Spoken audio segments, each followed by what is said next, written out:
ആരോഗ്യകാര്യത്തിൽ നമ്മളെല്ലാവരും ഭയങ്കര ജാഗ്രത പുലർത്തുന്നവരാണ്. അതുകൊണ്ട് തന്നെ ഹെൽത്തി ആയിട്ടുള്ള ഭക്ഷണം കഴിക്കണം നമുക്ക് എല്ലാവർക്കും നിർബന്ധമുണ്ട്. അതിൻ്റെ ഭാഗമായിട്ട് നമ്മൾ ഇന്ന് എല്ലാവരും കഴിക്കുന്ന ഒന്നാണ് ഓട്സ്. ഓട്സ് കഴിച്ചു കഴിഞ്ഞാൽ പ്രമേഹം നിയന്ത്രിക്കാം, പ്രഷർ നിയന്ത്രിക്കാം, അതുപോലെ തന്നെ കൊളസ്ട്രോൾ കുറയ്ക്കാം എന്നൊക്കെ നമ്മൾ കേട്ടിട്ടുണ്ട്. ഇത് കഴിക്കുന്നത് കൊണ്ട് നമുക്ക് പ്രത്യേകിച്ച് ഒരു മാറ്റമൊന്നും നമ്മുടെ ശരീരത്തിൽ ഉണ്ടാവില്ല. പകരം നമ്മൾ കഴിക്കേണ്ടത് എന്ന് പറയുന്നത് സ്റ്റീൽ കട്ട് ഓട്സ് അല്ലെങ്കിൽ റോൾഡ് ഓട്സ് എന്ന് പറയാം, അല്ലെങ്കിൽ ഹോൾ ഗ്രെയിൻ ഓട്സ് എന്നൊക്കെ പറയാം. ഇവയാണ് നമ്മൾ കഴിക്കേണ്ടത്. കാരണം നമുക്ക് കാണുന്ന ഇൻസ്റ്റന്റ് ഓട്സ് എന്ന് പറയുന്നത് അതിന്റെ പുറത്തുള്ള പുറന്തോട് കളഞ്ഞ അല്ലെങ്കിൽ തവിട് കളഞ്ഞ ഓട്സ് ആണ്. ഹായ്, ഞാൻ ഡോക്ടർ പ്രിയ, Q&B ഹെൽത്ത് കെയറിലെ ഹോമിയോപ്പതിക് ഫിസിഷ്യനാണ്. ആരോഗ്യകാര്യത്തിൽ നമ്മളെല്ലാവരും ഭയങ്കര ജാഗ്രത പുലർത്തുന്നവരാണ്. അതുകൊണ്ട് തന്നെ ഹെൽത്തി ആയിട്ടുള്ള ഭക്ഷണം കഴിക്കണം നമുക്ക് എല്ലാവർക്കും നിർബന്ധമുണ്ട്. അതിൻ്റെ ഭാഗമായിട്ട് നമ്മൾ ഇന്ന് എല്ലാവരും കഴിക്കുന്ന ഒന്നാണ് ഓട്സ്. ഓട്സ് കഴിച്ചു കഴിഞ്ഞാൽ പ്രമേഹം നിയന്ത്രിക്കാം, പ്രഷർ നിയന്ത്രിക്കാം, അതുപോലെ തന്നെ കൊളസ്ട്രോൾ കുറയ്ക്കാം എന്നൊക്കെ നമ്മൾ കേട്ടിട്ടുണ്ട്. ഇന്ന് നമുക്ക് ഈ വീഡിയോയിലൂടെ ഓട്സ് എങ്ങനെ ഹെൽത്തി ആയിട്ട് കഴിക്കാം എന്ന് നോക്കാം. അതുപോലെ തന്നെ ഓട്സിന്റെ ഗുണങ്ങൾ എന്തൊക്കെയാണെന്ന് നോക്കാം. ഓട്സ് എന്നത് നമ്മുടെ ധാന്യങ്ങൾ ഒരു പ്രമുഖനാണ്. അത് നമുക്കൊരു 100 ഗ്രാം ഓട്സ് എടുക്കുകയാണെങ്കിൽ അതിലൊരു 400 കിലോ കലോറി ഊർജ്ജമുണ്ട്. 100 ഗ്രാം ഓട്സിൽ 34% പ്രോട്ടീനാണ്, 66% കാർബോഹൈഡ്രേറ്റ് അല്ലെങ്കിൽ അന്നജം, 45% ഫൈബേഴ്സ് അല്ലെങ്കിൽ നാരുകളാണുള്ളത്. അത്രയധികം പ്രോട്ടീനും ഫൈബേഴ്സും ഒക്കെ ഉള്ളത് കൊണ്ട് തന്നെ ഇത് വളരെ നല്ലതാണ് നമ്മുടെ ആരോഗ്യത്തിന്. അപ്പോൾ എന്തൊക്കെയാണ് ഈ ഓട്സ് കഴിക്കുന്നതിൻ്റെ ഗുണങ്ങളെന്ന് നോക്കാം. ഓട്സിൽ ധാരാളം പ്രോട്ടീൻസ് ഉണ്ടെന്ന് പറഞ്ഞു. പ്രോട്ടീൻസ് എന്ന് പറയുമ്പോൾ പ്രധാനമായി കാണുന്ന ഒരു പ്രോട്ടീൻ അവിനാലിൻ എന്ന് പറയുന്ന ഒരു ഘടകമാണ്. അത് നമ്മുടെ രക്തത്തിൽ, നമ്മുടെ ശരീരത്തിലൊക്കെയുള്ള ഗ്ലോബുലിനുമായിട്ട് വളരെ സിമിലറാണ്. അതുപോലെ തന്നെ മറ്റൊരു പ്രോട്ടീൻ ഡെറിവേറ്റീവാണ് ബീറ്റാ ഗ്ലൂക്കൻസ്. ഇവർ രണ്ടുപേരും ചേർന്നിട്ടാണ് നമ്മുടെ ശരീരത്തിന് വേണ്ട പല ഗുണങ്ങളും ചെയ്യുന്നത്. ഒന്നാമത്തെ ഗുണം എന്ന് പറയുന്നത് ഫാറ്റ് മെറ്റബോളിസം കൺട്രോൾ ചെയ്യുന്നു.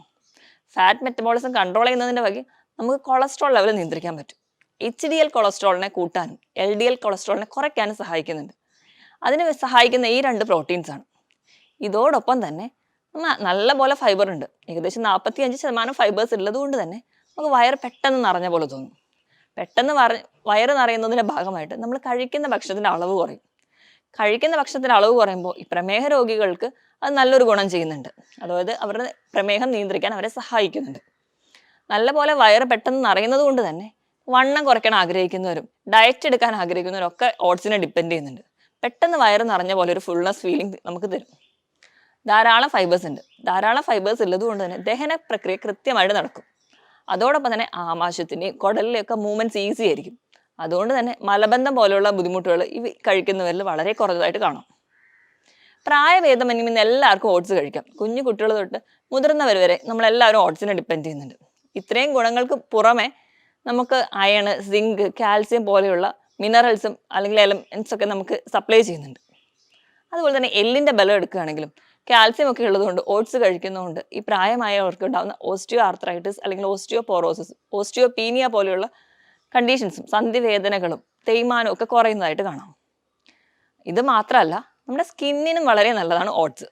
ഓട്സ് ഒക്കെ നമ്മൾ കഴിക്കുന്നത് വഴി നമുക്ക് ഒരു പരിധി വരെ സ്കിന്നിൻ്റെ ഒരു ഗ്ലോ കിട്ടാനും ആ ഒരു സ്കിന്നിൽ ഉണ്ടാകുന്ന ചുളിവുകളൊക്കെ മാറ്റുന്നതായിട്ട് കാണാം. അതുപോലെ തന്നെ നമ്മൾ എക്സ്റ്റേണലിയും സ്കിന്നിൽ നമ്മൾ ഓട്സ് ഉപയോഗിക്കാറുണ്ട്. ഓട്സും തൈരും ഒക്കെ മിക്സ് ചെയ്തൊരു പേസ്റ്റ് ആയിട്ട് നമ്മൾ സ്കിന്നിലൊക്കെ അപ്ലൈ ചെയ്ത് കഴിഞ്ഞാൽ നമുക്ക് പുറത്തൊക്കെ ഇറങ്ങുമ്പോൾ ഉണ്ടാകുന്ന ഈ അൾട്രാവയലറ്റ് റേസസ് കൊണ്ടുണ്ടാകുന്ന കരിവാളിപ്പൊക്കെ ഒരു പരിധി വരെ കുറയ്ക്കുന്നത് കാണാം. പെട്ടെന്നൊക്കെ ഒരു ഫംഗ്ഷന് പോകാനുണ്ടെങ്കിൽ നമ്മൾ ഈ ഓട്സിൻ്റെയൊക്കെ പൗഡറും തൈരും മിക്സ് ചെയ്ത് തേക്കുകയാണെങ്കിൽ ഒരു ഗ്ലോ കൂട്ടുന്നതായിട്ടും കാണാം. ഇതോടൊപ്പം തന്നെ നമ്മുടെ ഓർമ്മശക്തി കൂട്ടാൻ വേണ്ടിയിട്ട് അയണും കാൽസ്യം, സിങ്കും ഒക്കെ ഈ ഓട്സിലുള്ളത് നമ്മളെ സഹായിക്കുന്നുണ്ട്. പക്ഷേ നമ്മൾ ഒരുപാട് നാളായിട്ട് ഒരുപാട് പേഷ്യൻസ് പറയുന്ന ഒരു കംപ്ലയിൻ്റ് ആണ്, ഡോക്ടർ ഈ പറഞ്ഞ പോലെയൊക്കെ ഞാൻ ഓട്സ് സ്ഥിരമായിട്ട് കഴിക്കുന്നുണ്ട്, അല്ലെങ്കിൽ കുറേ നാളായിട്ട് ഞാൻ ഓട്സ് കഴിക്കുന്നുണ്ട്, പക്ഷെ എനിക്ക് ഷുഗറും ഉണ്ട്, കൊളസ്ട്രോളും ഉണ്ട്, എല്ലാം ഉണ്ട്, ഒന്നിലൊരു ചേഞ്ച് കാണുന്നില്ലല്ലോ. അതെന്തുകൊണ്ടായിരിക്കും അങ്ങനെ? അതിന് പ്രധാന കാരണം എന്ന് പറഞ്ഞാൽ നമ്മൾ ഓട്സ് പാചകം ചെയ്യുന്നതോ അല്ലെങ്കിൽ ഓട്സ് തിരഞ്ഞെടുക്കുന്നതിലോ എന്തൊക്കെയോ ചില അപാകതകളുണ്ട്. അത് നമുക്ക് ആദ്യം കറക്റ്റ് ചെയ്യണം. ഒന്നാമതായിട്ട്, നമ്മൾ ഏറ്റവും കൂടുതൽ ആൾക്കാർ ഓട്സ് കഴിക്കുന്നുണ്ടെങ്കിലും നമ്മൾ കോമൺ ആയിട്ട് യൂസ് ചെയ്യുന്ന ഓട്സ് എന്ന് പറയുന്നത് ഇൻസ്റ്റന്റ് ഓട്സ് ആണ്. അതായത് നമ്മൾ പാലിലോ അല്ലെങ്കിൽ വെള്ളത്തിലോ ഒരു കഞ്ഞി പോലെ ആക്കി കുടിക്കുക, പെട്ടെന്ന് വേവുന്ന തരത്തിലുള്ള പോളിഷ്ഡ് ആയിട്ടുള്ള ഓട്സ്. ഇതാണ് നമ്മൾ കോമൺ ആയിട്ട് യൂസ് ചെയ്യുന്നത്. പക്ഷെ നിങ്ങൾ ഓർക്കണം, ഇത് കഴിക്കുന്നത് കൊണ്ട് നമുക്ക് പ്രത്യേകിച്ച് ഒരു മാറ്റമൊന്നും നമ്മുടെ ശരീരത്തിൽ ഉണ്ടാവില്ല. പകരം നമ്മൾ കഴിക്കേണ്ടത് എന്ന് പറയുന്നത് സ്റ്റീൽ കട്ട് ഓട്സ് അല്ലെങ്കിൽ റോൾഡ് ഓട്സ് എന്ന് പറയാം, അല്ലെങ്കിൽ ഹോൾ ഗ്രെയിൻ ഓട്സ് എന്നൊക്കെ പറയാം. ഇവയാണ് നമ്മൾ കഴിക്കേണ്ടത്.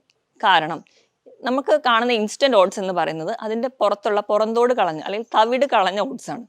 അതായത് നമ്മൾ നമ്മളെ വീട്ടിലെ കുത്തരിക്ക് പോളിഷ് ചെയ്ത് കഴിക്കുക, വെള്ളയരി കഴിക്കുന്നത് പോലെ തന്നെയാണ് ഇവിടെയും ഒരു വ്യത്യാസം. ഈ തവിടിലാണ് പ്രധാനമായിട്ടുള്ള ബീറ്റ ഗ്ലൂട്ടൻസ് എന്ന് പറയുന്ന പ്രോട്ടീൻ ഡെറിവേറ്റീവ് ഉള്ളത്. അപ്പോൾ ഇവ നഷ്ടപ്പെടുന്നതുകൊണ്ട് നമുക്ക് പ്രത്യേകിച്ച് ഗുണങ്ങളൊന്നും ഓട്സിൽ നിന്ന് കിട്ടാനുമില്ല. അതുകൊണ്ട് എപ്പോഴും കഴിക്കുമ്പോൾ ശ്രദ്ധിക്കുക, റോൾഡ് ഓട്സ് അല്ലെങ്കിൽ ഹോൾ ഗ്രെയിൻ ഓട്സ് മാത്രം വാങ്ങാൻ വേണ്ടി ശീലിക്കുക. ഇപ്പോൾ ഒരു ഉദാഹരണം എടുക്കുകയാണെങ്കിൽ, നമ്മൾ ഇൻസ്റ്റൻറ്റ് ഓട്സ് ഉണ്ടാക്കി കഴിക്കുകയാണെങ്കിൽ നമുക്ക് കിട്ടുന്ന ഗ്ലൈസീമിക് ഇൻഡെക്സ് എന്ന് പറഞ്ഞാൽ, വെള്ളത്തിലാണ് നിങ്ങൾ ഇൻസ്റ്റൻറ്റ് ഓട്സ് കുക്ക് ചെയ്യുന്നതെങ്കിൽ ഗ്ലൈസീമിക് ഇൻഡെക്സ് 83 പാലിലാണ് നിങ്ങൾ ഉണ്ടാക്കി കഴിക്കുന്നതെങ്കിൽ ഗ്ലൈസീമിക് ഇൻഡെക്സ് 93. നമ്മൾ കഞ്ഞി നോർമൽ നമ്മുടെ ഒരു വീട്ടിലെ കുത്തരി കഞ്ഞി കുടിക്കുകയാണെങ്കിൽ അവിടെ കിട്ടുന്ന ഗ്ലൈസീമിക് ഇൻഡെക്സ് എന്ന് പറഞ്ഞാൽ 78. അപ്പോൾ കമ്പാരബിളി ഇൻസ്റ്റൻറ്റ് ഓട്സ് കൊണ്ട് ഉണ്ടാക്കുന്ന ഈ കഞ്ഞി ഇവയാണ് കൂടുതൽ ഗ്ലൈസീമിക് ഇൻഡെക്സ് ഉള്ളത്. അതുകൊണ്ടാണ് നമുക്ക് ഷുഗറോ കൊളസ്ട്രോളും പ്രഷറും ഒന്നും വലിയ മാറ്റം കിട്ടാത്തത്. ഇനി നമ്മൾ ഓട്സ് തന്നെ ഉപ്പുമാവാക്കിയിട്ടോ അല്ലെങ്കിൽ പുട്ടാക്കിയിട്ടോ കഴിക്കുകയാണെങ്കിൽ ഈ ഗ്ലൈസീമിക് ഇൻഡെക്സ് കുറച്ചുകൂടി കുറയുന്നതായിട്ട് കാണാം. ഉപ്പുമാവായിട്ടാണ് കഴിക്കുന്നതെങ്കിൽ ഗ്ലൈസീമിക് ഇൻഡെക്സ് 55 മാത്രമേ ഉള്ളൂ. ഉപ്പുമാവാകുമ്പോൾ നമ്മൾ ഒരുപാട് വെജിറ്റബിൾസ് കൂടി ആഡ് ചെയ്യുന്നതുകൊണ്ട് നമുക്ക് മറ്റ് പോഷക ഗുണങ്ങൾ കൂടി കിട്ടുന്നുണ്ട്. അപ്പോൾ നമ്മൾ കുക്ക് ചെയ്യുന്ന രീതിയാണ് ഇവിടെ പ്രശ്നം. അപ്പോൾ തിരഞ്ഞെടുക്കുമ്പോൾ റോൾഡ് ഓട്സ് തന്നെ തിരഞ്ഞെടുക്കുക. അതുപോലെ തന്നെ ഇൻസ്റ്റൻ്റ് ആയിട്ട് കുക്ക് ചെയ്ത് കഞ്ഞിയായിട്ട് കുടിക്കാതെ ഇങ്ങനെ ആവിയിൽ വേവിച്ചോ അല്ലെങ്കിൽ ഉപ്പുമാവായിട്ടോ കഴിക്കാൻ വേണ്ടി ശ്രദ്ധിക്കുക.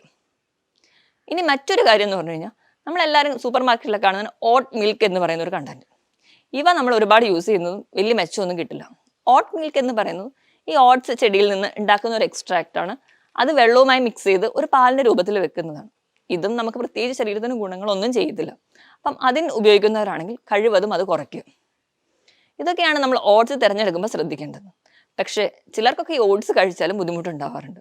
അതിന് പ്രധാന കാരണം എന്ന് പറഞ്ഞിട്ടുണ്ടെങ്കിൽ, ഓട്സിലുള്ള ഫൈബേഴ്സ് ചില IBS രോഗങ്ങളുള്ളവർ അല്ലെങ്കിൽ ഹഷിമോട്ടോ തൈറോയിഡൈറ്റിസ് പോലെയുള്ള രോഗങ്ങളുള്ളവർക്ക് കുറച്ച് ഇറിറ്റേഷൻ ഉണ്ടാക്കും. IBS എന്ന് പറഞ്ഞു കഴിഞ്ഞാൽ ഭക്ഷണം കഴിച്ച ഉടനെ തന്നെ ബാത്റൂമിൽ പോകാൻ തോന്നുക, അല്ലെങ്കിൽ ഒരു ആൻസൈറ്റിയോ അല്ലെങ്കിൽ ഒരു ആൻറ്റിസിപ്പേഷനോ വരുമ്പോൾ ഒരു ചെറിയ ടെൻഷൻ ആകുമ്പോഴത്തേക്കും പെട്ടെന്ന് ബാത്റൂമിൽ പോകണം തോന്നുക, ഇങ്ങനെ ബുദ്ധിമുട്ടുള്ളവരാണ്. Irritable bowel syndrome. അതുപോലെ തന്നെ ഹഷിമോട്ടോ തൈറോയിഡൈറ്റിസ് ഉള്ളവർ എന്ന് പറഞ്ഞാൽ ഒരു ഓട്ടോ ഇമ്മ്യൂണായിട്ട് നമ്മുടെ തൈറോയ്ഡ് ഗ്രന്ഥിനെ ബാധിക്കുന്ന ഒരു കണ്ടീഷനാണ്. ഇവയൊക്കെ ഉള്ളവർക്ക് ഇതിലുള്ള ഫൈബേഴ്സ് ഒരു അലർജി ആയിട്ട് കാണിക്കും. അങ്ങനെയുള്ളവരാണെങ്കിൽ കഴിവതും അത് കുറയ്ക്കാൻ വേണ്ടി ശ്രദ്ധിക്കുക. ഇനി ഇത് കുറയ്ക്കാൻ വേണ്ടിയിട്ട് നമുക്ക് ചെയ്യാവുന്ന ഒരു ടിപ്പ് എന്ന് പറഞ്ഞാൽ, നിങ്ങൾ ഓട്സ് ചെറിയ ചൂടോടുകൂടി തന്നെ പാചകം ചെയ്ത് കഴിക്കുകയാണെങ്കിൽ ആ ചെറിയ ചൂടോടുകൂടി കഴിക്കുമ്പോൾ ഈ ഒരു അലർജി കുറയുന്നതായിട്ട് കാണാം. ഇനി ഓട്സ് കഴിക്കുമ്പോൾ ശ്രദ്ധിക്കേണ്ടത് ചില അലർജീസ് ഉള്ളവരാണ്. അപ്പം ഈ ഗ്ലൂട്ടൻ അലർജിയൊക്കെ ഉള്ളവരാണെങ്കിൽ എപ്പോഴും ഓട്സ് തിരഞ്ഞെടുക്കുമ്പോൾ ഗ്ലൂട്ടൻ ഫ്രീ ഓട്സ് തിരഞ്ഞെടുക്കാൻ വേണ്ടി ശ്രദ്ധിക്കുക. ഗ്ലൂട്ടൻ ഫ്രീ ഓട്സ് എന്ന് പറയുമ്പോൾ നമുക്കറിയാം, ഈ ഓട്സ് ഒക്കെ നമ്മുടെ നാട്ടിലൊക്കെ കൃഷി ചെയ്യുമ്പോൾ, അതായത് പഞ്ചാബ് പോലെയുള്ള ഏരിയയിലൊക്കെ കൃഷി ചെയ്യുമ്പോൾ അതിനോടൊപ്പം തന്നെ ആണ് നമ്മൾ ഗോതമ്പും ബാർലി പോലെയുള്ള ധാന്യങ്ങളും കൃഷി ചെയ്യുന്നത്. അപ്പം മില്ലിംഗ് പ്രോസസ്സിലൊക്കെ ഇവ ചിലപ്പോൾ മിക്സ് ചെയ്യാൻ ചാൻസ് ഉണ്ട്. ഒരേ മെഷീനിൽ നമ്മൾ മില്ല് ചെയ്യുന്നതുകൊണ്ട്. അപ്പം അതിലടങ്ങിയിട്ടുള്ള ഗ്ലൂട്ടൻ ഈ ഓട്സുമായിട്ട് മിക്സ് ചെയ്തിട്ടാണ് ഒരു ഗ്ലൂട്ടൻ കണ്ടന്റ് ഓട്സിൽ വരുന്നത്. അല്ലാതെ നോർമലി ഓട്സ് എന്ന് പറയുന്നത് ഗ്ലൂട്ടൻ ഫ്രീ ആണ്.